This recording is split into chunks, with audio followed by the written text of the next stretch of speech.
Hi, everyone. Welcome to today's live stream. I'm going to be doing an excerpt from A Course in Miracles from Chapter 4, Section 2, The Ego and False Autonomy.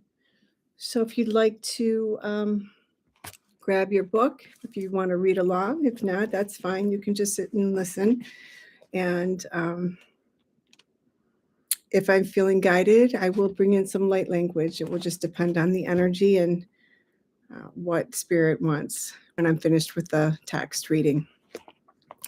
The ego and false autonomy. It is reasonable to ask how the mind could ever have made the ego. In fact, it is the best question you could ask. There is, however, no point in giving an answer in terms of the past because the past does not matter, and history would not exist if the same errors were not being repeated in the present. Abstract thought applies to knowledge because knowledge is completely impersonal, and examples are irrelevant to its understanding. Perception, however, is always specific and therefore quite concrete. Everyone makes an ego or a self for himself, which is subject to enormous variation because of its instability. He also makes an ego for everyone else he perceives, which is equally variable. Their interaction is a process that alters both because they were not made by or with the unalterable. It is important to realize that this alteration can and does occur as readily when the interaction takes place in the mind as when it involves physical proximity. Thinking about another ego is as effective in changing relative perception as is physical interaction. There could be no better example that the ego is only an idea and not a fact. Your own state of mind is a good example of how the ego was made. When you threw knowledge away, it is as if you never had it. This is so apparent that one need only recognize it to see that it does happen. If this occurs in the present, why is it surprising that it occurred in the past? Surprise is a reasonable response to the unfamiliar, though hardly to something that occurs with such persistence. But do not forget that the mind need not work that way, even though it does not work that way now.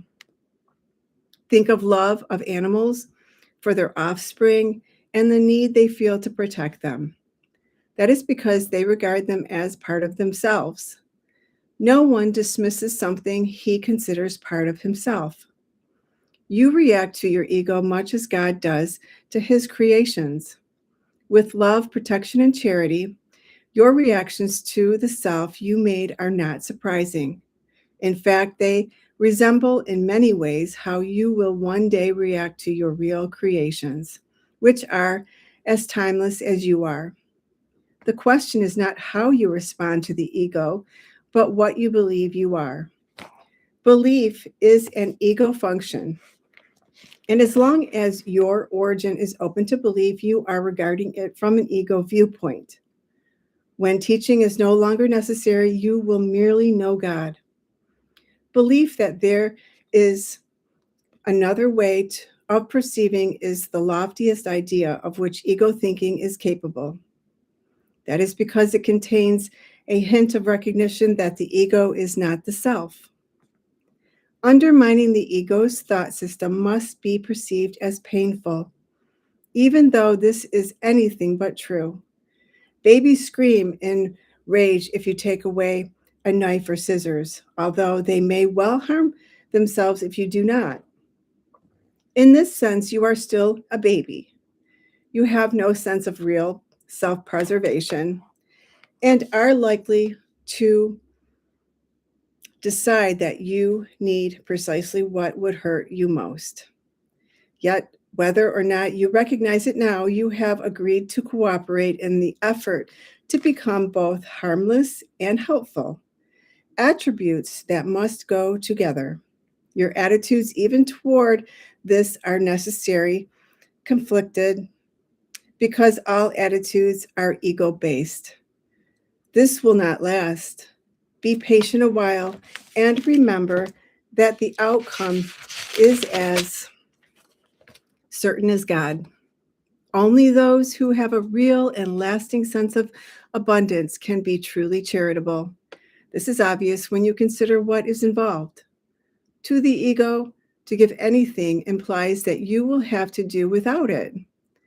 When you associate giving with sacrifice, you give only because you believe that you are somehow getting something better and can therefore do without the thing you gave. Giving to get is an inescapable law of the ego, which always evaluates itself in relation to other egos. It is therefore continually preoccupied with the belief in scarcity that gave rise to it. Its whole perception of other egos as real is only an attempt to convince itself that it is real. Self-esteem, in ego terms, means nothing more than the ego has deluded itself into accepting its reality, and is therefore temporarily less predatory. This self-esteem is always vulnerable to stress, a term which refers to any perceived threat to the ego's existence. The ego literally lives by comparisons. Equality is beyond its grasp, and charity becomes impossible. The ego never gives out of abundance because it was made as a substitute for it. That is why the concept of getting arose in the ego's thought system. Appetites are getting mechanisms representing the ego's need to confirm itself. This as true of body appetites as it is of the so-called higher ego needs. Body appetites are not physical in origin. The ego regards the body as its home and tries to satisfy itself through the body. But the idea that this is possible is a decision of the mind, which has become completely confused about what is really possible. The ego believes it is completely on its own, which is merely another way of describing how it thinks it originated. This is such a fearful state that it can only turn to other egos and try to unite with them in a feeble attempt at identification, or attack them in an equally feeble show of strength. It is not free, however, to open the premises to question, because the premise is its foundation. The ego is the mind belief, and that is completely on its own. The ego's ceaseless attempts to gain the spirit's acknowledgement and thus establish its own existence are useful. Spirit, in its knowledge, is unaware of the ego. It does not attack it. It merely cannot conceive of it at all. While the ego is equally unaware of spirit, it does perceive itself as being rejected by something greater than itself. This is why self-esteem in ego terms must be delusional. The creations of God do not create myths, although creative effort can be turned to mythology. It can do so, however, only under one condition. What it makes is then no longer creative. Myths are entirely perceptual and so ambiguous in form and characteristically good and evil in nature that the most benevolent of them is not without fearful connotation. Myths and magic are closely associated, since myths are usually related to ego origins and magic to the powers the ego ascribes to itself. Mythological systems generally include some account of the creation and associate this with its particular form of magic. The so-called battle for survival is only the ego's struggle to preserve itself and its interpretation of its own beginning. This beginning is usually associated with physical birth because it is hard to maintain that the ego existed before that point in time. The more religiously ego-orientated may believe that the soul existed before and will continue to exist after a temporary lapse into ego life. Some even believe that the soul will be punished for this lapse. However, salvation does not apply to spirit, which is not in danger and does not need to be salvaged. Salvation is nothing more than right-mindedness, which is not the one-mindedness of the Holy Spirit, but which must be achieved before one-mindedness is restored. Right-mindedness leads to the next step automatically, because right perception is uniformly without attack, and therefore wrong-mindedness is obliterated. The ego cannot survive without judgment and is laid aside accordingly. The mind then has only one direction in which it can move. Its direction is always automatic because it cannot but be dictated by the thought system to which it adheres. It cannot be emphasized too often that correcting perception is merely a temporary expedient. It is necessary only because misperception is a block to knowledge, while accurate perception is a stepping stone towards it. The whole value of right perception lies in the inevitability realization that all perception is unnecessary. This removes the block entirely. You may ask how this is possible as long as you appear to be living in this world. That is a reasonable question. You must be careful, however, that you really understand it. Who is the you who are living in this world? Spirit is immortal, and immortality is a constant state. It is as true now as it ever was or ever will be.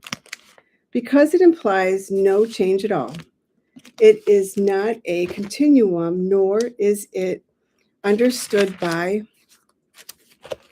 being compared to an opposite. Knowledge never involves comparisons. That is its main difference from everything else the mind can grasp. So that is section 2, chapter 4, the ego of false autonomy. Okay, so let me see here. I'm just going to meditate here for a minute and see if any other messages through light language would like to come through. Thank you, Holy Spirit. Father, Mother, loves with God. Would you like to bring a light language message for the viewers? Yeshi tutu hoko, hiti shukoto, ekoko tihati la kashita da okoa. Hide hoshakara, hokara dada, it's hoko, harahara hiokoko, kikata, jaka kakoko, palaki ito oto ohoka dahiti, joda hari hoko, kite haja tata. Kototo, kete hishukete hapa, kiti toto, kiti, halati hi, hokototo de he koko, balik titi. Hashakataha, itu kokataha. Thank you for being here. I hope you've enjoyed today's excerpt of A Course in Miracles, and I will see you in the next video. Have a beautiful day.